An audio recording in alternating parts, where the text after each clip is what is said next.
Okay, everybody, let's review and go through the law of cosines. Okay, so law of cosines. So I started with this example, and if this is what you have, and you don't have a pair of opposites, but in this triangle you have a side, an angle, and a side. What you have is an adjacent side, and an angle. You can find an opposite side using the law of cosines. The law of cosines is kind of a long formula, but it's not hard when you put it in the calculator. So it goes like this. It's the opposite side squared is equal to the adjacent squared plus the other adjacent squared minus 2 times the adjacent squared times the other adjacent squared times the cosine of the angle. Because it's opposite squared, when we want to get the answer, we get all of this and we take the square root of it. Okay?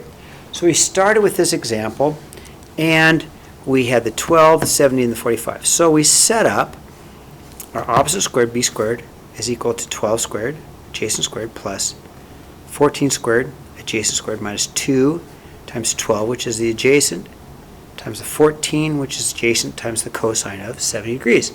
I put all of that in my calculator. Just went straight to like 14 squared, whoops, hold on, 12 squared plus 12 squared plus 14 squared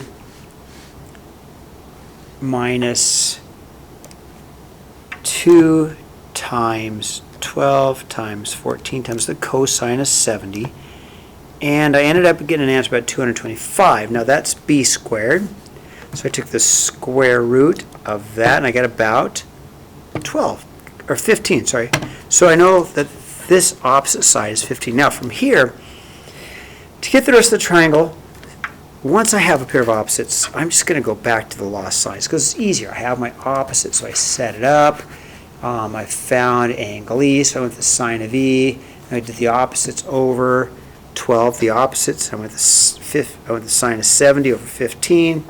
I multiplied the 12. I want 12 sine of 70 over 15. I used my calculator, got a decimal.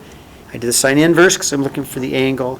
Sine inverse of 0.7517. You can do that on your calculator. I got about 48 degrees, so I'll show it.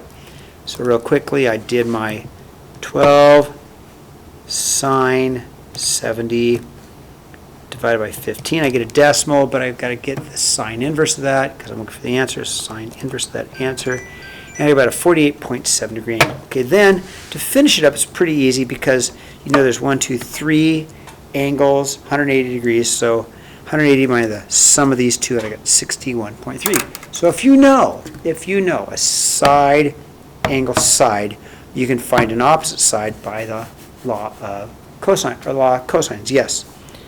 Okay, on the back side, if you know only side, side, side. So I took this example, and I know this side is 3, this side is 6.1, and this side is 5.1, but I don't know any of the angles, so I do not have a pair of opposites. So I used the law of cosines again, but I took this formula and I rewrote it, completely rewrote it so I had cosines instead. So I rewrote it so it says cosine of theta equals adjacent squared plus adjacent squared minus the opposite squared over 2 times adjacent times adjacent.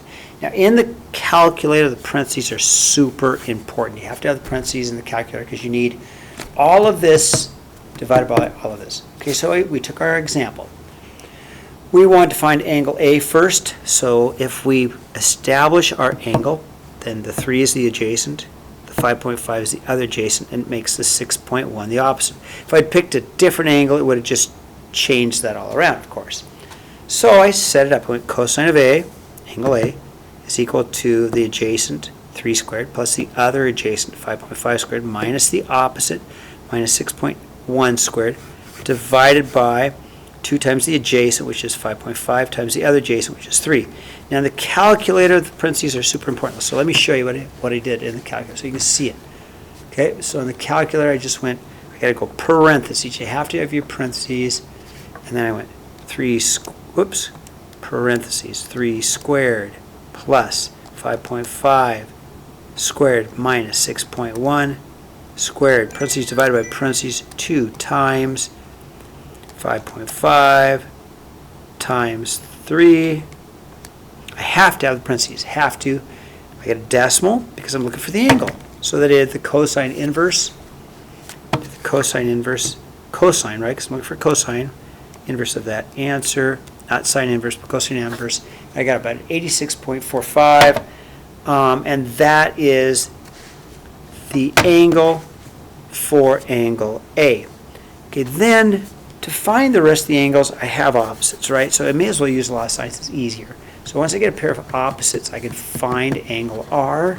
We set that up as angle R over its opposite sides, law of sines, I have opposites, equals the sine of 86.5 over its opposite. And I solve for law of sines, I multiply by 5.5. In my calculator, I just went and did the 5.5 times the sine of 86.5 divided by 6.1. But again, I need the angle, so I went sine inverse of that decimal, and I got about 64.15 for that angle. Okay, now, once I have all three angles, I've got 2. To get the third, I just subtract from 180. Now 180 minus 64.2 plus 86.5 gave me a 29.3 for the remaining angle. Okay, so no opposites, you can still solve it. If you do have opposite, use the law of sines, and that's all I have for the law of cosines. All right, if you have any questions, come see me.